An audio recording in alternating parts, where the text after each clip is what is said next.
English diary presents the use of neither nor. Neither और nor दोनों का मतलब मनफी होता है, ना का होता है।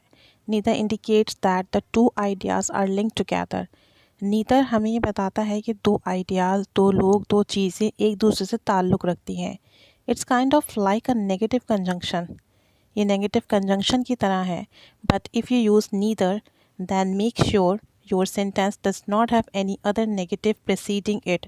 अगर आप अपने सेंटेंस में नीदर यूज़ करते हैं तो फिर आपको इस बात का ख़याल रखना पड़ेगा कि आप अपना सेंटेंस नेगेटिव नहीं बनाएंगे, क्योंकि नीदर का मतलब ही नेगेटिव है, मनफी है, तो सेंटेंस आपका पॉजिटिव बनेगा। If you prefer to use a negative than you want to use either. अगर आप मनफी जुमला बनाएंगे तो फिर ईदर यूज़ करना होगा। सो नीदर नॉर का मतलब होता है ना ये ना वो। तो जब आप नीदर या नॉर यूज़ करते हैं तब आपके पास दो चॉइस होती हैं, दो चीज़ें, दो लोग, दो आइडियाज़, उन दोनों की नफ़ी करनी होती है और सेंटेंस पॉजिटिव बनता है। Neither as a determiner. Neither allows us to make a negative statement about two people or things at the same time. Neither goes before singular countable nouns.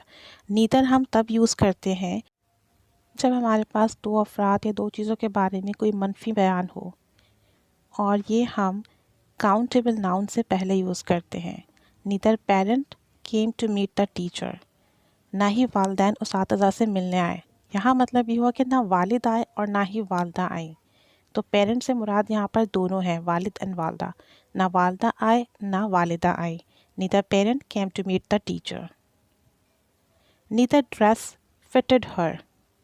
There were two dresses and not of them fitted her. यहाँ पर दो dresses थे और दोनों में से कोई भी उसे फिट नहीं आया। तो ना ही कोई लिबास उसे फिट आया मीन्स नीदर ड्रेसेस फिटेड हर।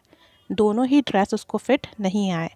तो जब आप मनफी जुमला बनाते हैं नीदर यूज़ कर तो जुमले का मतलब ही नेगेटिव होता है, इसलिए आप नेगेटिव सेंटेंस यूज़ नहीं करेंगे, सेंटेंस पॉजिटिव यूज़ करेंगे। और नीदर यूज़ करने की वजह से उस सेंटेंस का मतलब ऑलरेडी नेगेटिव में चला जाएगा। We use neither of before pronouns and plural countable nouns which have a determiner my, his, the before them। यानी आप नीदर ऑफ तब यूज़ करेंगे जब आपके पास प्रोनाउंस हो या plural countable noun हो। For example, neither of us went to the concert.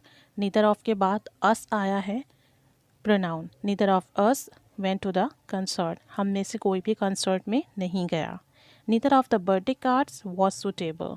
दोनों में से कोई भी सालगिरह का कार्ड मौजू नहीं था। सो नीदर ऑफ के बाद आपने प्रोनाउंस यूज़ करने हैं या काउंटेबल प्लूरल नाउन यूज़ करना है। Neither nor. नीदर नॉर हम कहाँ यूज़ करते हैं? We can use neither as a conjunction with nor. It connects two और मोर नेगेटिव आइडियाज़ या alternatives. This can sound formal in speaking. Neither nor का मतलब होता है ना ही ये ना ही वो, यानी दो आइडियाज़। हम इन दोनों आइडियाज़ को साथ में प्रेजेंट करते हैं और ये फॉर्मल स्पीकिंग में बहुत अच्छा समझा जाता है। जब आप दो आइडियाज़ आपके पास हों और दोनों आइडियाज़ ऑल्टरनेटिव हों और आप उन दोनों के लिए ही मनफी तासुर देना चाह रहे हों या आप कोई नेगेटिव बात दोनों के लिए करना चाह रहे हों, तब आप नीदर नॉर यूज़ करेंगे। For example, neither Ahmed nor his wife mentioned anything about moving house. यानी कि ना ही अहमद और ना ही उसकी अहलिया ने घर मुंतकिल करने के बारे में कोई बात की, कोई जिक्र किया। अहमद डिडंट मेंशन, अहमद ने भी मेंशन नहीं किया। And his wife didn't mention too, इसकी वाइफ ने भी मेंशन नहीं किया। तो जब दो लोग एक से नेगेटिव बात करना चाह रहे हों तब हम नीदर नॉर यूज़ करेंगे। Neither I not you are interested in exams. ना मैं और ना ही आप इम्तिहानात में दिलचस्पी रखते हैं।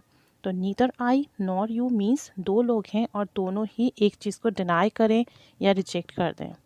Another examples are neither Ali's mother nor his father spoke English। ना ही अली की वालदा ने और ना ही उनके वालिद ने इंग्लिश बोली। The equipment is neither accurate nor safe। सामान ना तो दुरुस्त है और ना ही महफूज है। Neither he nor his wife enjoyed the vacation। ना ही उसने और ना ही उसकी बीवी ने छुट्टियों में enjoy किया। Most of them neither know nor care how it work। इनमें से बेशतर ना तो ये जानते हैं और ना ही परवाह करते हैं कि ये काम कैसे होता है। He can neither read nor right, ना तो वो पढ़ सकता है ना ही लिख सकता है। Ali was neither shocked nor surprised by the news, इस खबर से अली ना तो हैरान हुआ और ना ही परेशान हुआ। नीदर सारा नॉर ज़ारा सेड एनीथिंग, ना सारा ने कुछ कहा और ना ही ज़ारा ने। तो नीदर नॉर हम तब यूज़ करेंगे जब दो आइडियाज़, दो लोग, दो चीज़ें हों और दोनों के लिए हमें मनफी बयान देना हो या दोनों को रिजेक्ट करना हो, ना ये ना वो, तो हम नीदर नॉर यूज़ करेंगे। ठीक है। ना मैं मूवीज़ देखती हूँ और ना ही मैं ड्रामास देखती हूँ। Neither I watch movies nor dramas, ना मैं गाने सुनती हूँ ना मैं गाने गाती हूँ। Neither I sing a song nor I listen music. So neither nor for negative sentence, sometime हम सिर्फ नीदर का यूज़ करते हैं दोनों चीज़ों के बारे में नेगेटिव स्टेटमेंट देने के लिए। So in this video I have explained in detail about the neither and the uses of neither and nor. I hope आपको नीदर नॉर का यूज़ समझ में आया होगा। नाउ आप इसको अंडरस्टैंड कर सकते होंगे, इन्हें अपने सेंटेंस में यूज़ कर सकेंगे। Keep staying with us, keep learning English, and of course, thanks for watching.